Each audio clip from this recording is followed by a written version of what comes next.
Sim, vivi no Oriente Médio, vivi com muçulmanos e vou compartilhar a minha experiência com vocês com relação até ao que tem sido falado. Mas eu já quero começar esse vídeo falando para vocês o seguinte: meu objetivo não é criticar ninguém, né? As pessoas estão perguntando para mim por que sabem da minha história, né? O tempo que eu vivi no Oriente Médio, com meus amigos, tenho muitos amigos muçulmanos. E tem uma moça, não lembro o nome da moça, acho que é Mari, que era missionária e tal, cristã, e que se converteu ao islamismo. E como as pessoas sabem que eu tenho muitos amigos muçulmanos, que sempre tive um tratamento muito respeitoso, eles também comigo, eu vou falar sobre isso, né? E vou falar com todo cuidado e todo respeito, mas vou falar a verdade, tá? O que eu acho com relação a isso.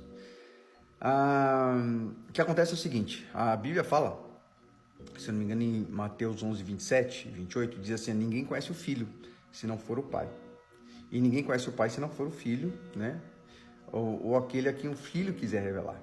Então, assim, quem revela o pai é o filho, né? Eu vejo muita gente gastando muito tempo e muito dinheiro para, eu chamo de alimento do monstro da vaidade, né? Muitas pessoas diplomadas estudam a letra profundamente, né? E investem a vida, né, nisso, e só que a verdade de Deus não está na letra, está no que vem por trás. Eu vou dar um exemplo para você, né? Porque que muitas pessoas falam: a Bíblia tem contradições, até muçulmanos falam, né? Meus amigos até falavam para mim: a Bíblia tem umas contradições, né? E tal, e para quem não sabe, a Bíblia, 95% da Bíblia, ela é fiel aos primeiros achados, né? E os outros demais 5% são contradições com relação a uma pessoa escrevendo no singular e o outro escrevendo no plural, esses erros assim, mas é o livro mais fiel que existe, né? Mas eu vejo diferente. Para que tem, por exemplo, 4 evangelhos, um contradiz o outro? Então, você não sabe disso, mas eu vou te explicar. Os evangelhos foram feitos para ser diferentes, sabia? Jesus nunca focou na letra, né? O próprio Jesus nunca escreveu, né? Quem escreveu foram os apóstolos, né, dele, que andavam com ele e registravam. E por que são diferentes? Porque cada um é para um público diferente, gente, né? E o que é importante para um público não é para o outro. Vou dar um exemplo: Mateus tem genealogia. Isso é muito importante para os judeus com relação ao quê? Com relação à confirmação de quem era o Messias, quando viria o Messias. Agora, Marcos não tem genealogia. Por quê? Porque Marcos escreveu para gentil como nós. Você tem, por cultura, né? Você que não é judeu, você tem uma árvore genealógica na sua casa? Hoje tem o Family Search, né, que o pessoal tem desejado saber, mas é muito difícil, porque pra gente não é importante, né?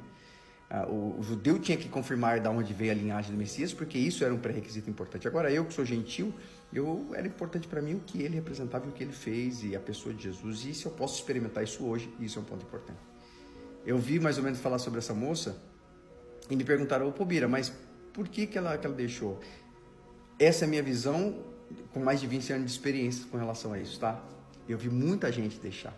Mas porque essas pessoas pensam em algumas coisas, elas focam a vida delas, por exemplo, na letra. Contradiz e não contradiz, e vão lá e estudam a letra, e elas perdem uma coisa que é muito importante: relacionamento com Deus. Você sabe por que o Evangelho de Cristo não se baseia na letra, mas no relacionamento com Deus? Porque ele está vivo. Você não se relaciona com pessoas mortas. Pessoas mortas você só pode ler sobre elas. Muhammad, por exemplo, está morto. Então eles têm que ler o que eles deixaram escrito para tentar entender o que ele quis dizer. Você não vê dizendo que Muhammad, por exemplo, dizendo que o Espírito Santo vai revelar. Não vê, porque ele não falou isso, né? Agora Jesus não. Jesus não está morto, ele está vivo. Com pessoas vivas, você precisa ler sobre elas para conhecê-las. Você pergunta. Se bem que você não conhece ninguém lendo sobre, né?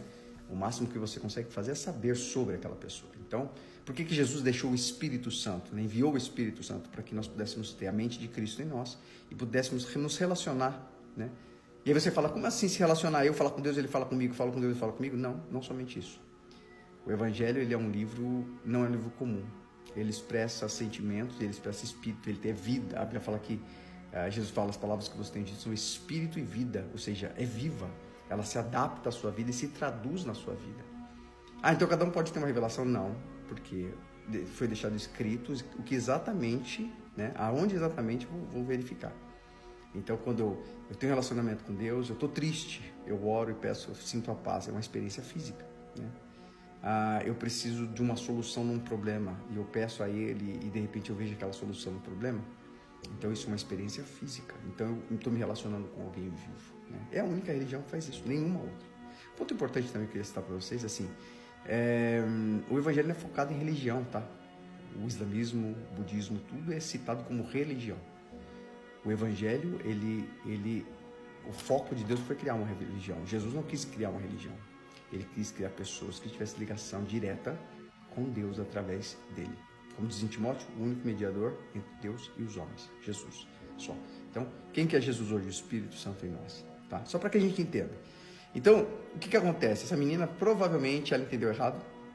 Ah, mas ela pregava, ela é missionária, isso é a coisa mais comum, gente. Agências missionárias estão cheias de gente que não conhece a Deus, que se dedicam, é com boa intenção, não é com má intenção, mas não teve líderes que ensinassem de verdade. Então eles focam ali, estuda a letra, grava a letra e etc, etc, versão isso, versão aquilo outro, versão aquilo outro, tá?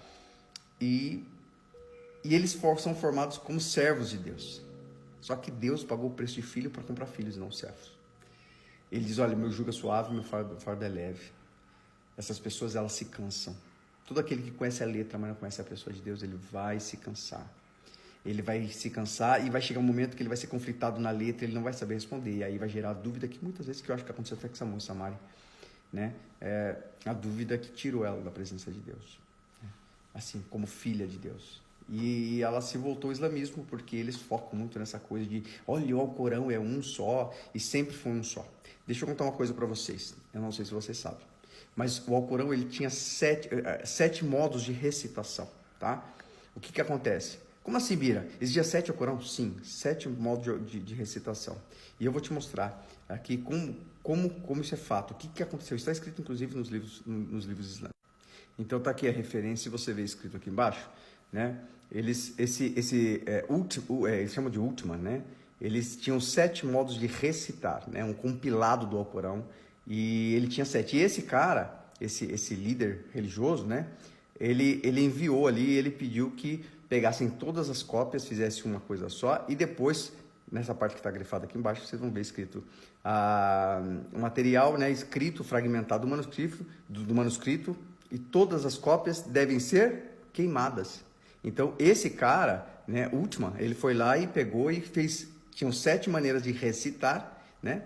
E ele pegou e fez o quê? Ele pegou essas 7 maneiras e ele pegou e fez um só e ele queimou as outras 6. Então, quando falar, o Corão é um desde o começo? Não, eles eram 7.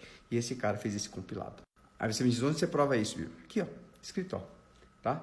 Aqui está a referência em cima, aqui está dizendo, ó, 7 maneiras de se recitar, 7 formas, né? Gabriel ensinou-me a recitar de uma forma, então repliquei para ele, né? Fiz essa replicação e ele continuou perguntando e me deu mais formas, que no caso são Richard 7 modes. Então foi Gabriel desse. Então vamos falar, só o Corão é um desde o começo. Não é. Tinham 7 e ele fez esse compilado, tá?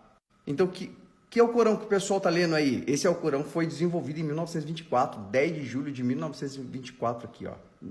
A edição chamada The Cairo Edition, né? Fala sobre este Alcorão, né? Que o pessoal lê hoje, que os muçulmanos lê hoje, traduzem. É esse Alcorão aqui que foi desenvolvido no Cairo, né? No ano de 1924. Então todos leem esse Alcorão, né? Que é a fonte daquelas cópias lá. Então, gente, por que eu estou falando isso? Porque eu quero ofender, eu quero provar, Não, não quero nada disso. Eu quero dizer o seguinte, que esses questionamentos que todo muçulmano usa, ou que a maioria usa, né? Você procura, tem vários vídeos na internet sobre isso, que usam falando sobre isso, porque só tem uma cópia, então é de 1924 no Cairo, vocês tinham 7 e tal, então tem muito muçulmano que nem sabe disso, mas ele vai usar essa coisa, não, tem congruência no evangelho, não é uma coisa só, porque ele não entende o que significa isso. E se você foca na letra, como provavelmente essa menina fez, essa Mari fez, infelizmente vai dar isso. Se você serve a Deus com todo o teu coração, mas você não entende que na verdade Deus quer filiação, é graça, não é pelo que você produz, vai chegar um momento que você vai se cansar, porque as suas forças fazem isso. E aí você tem que correr para o jugo suave, o fardo leve dele, porque o seu e o meu é muito pesado. Então, eu acredito que provavelmente foi isso que aconteceu. Ela se envolveu com a religião e não se envolveu com um relacionamento profundo, verdadeiro, com o nosso Pai. E esse é o meu pensamento sobre isso. Espero que tenha ficado claro, né? Mas a base de tudo que eu digo é isso. Eu vou gravar outro vídeo falando sobre um detalhe importante.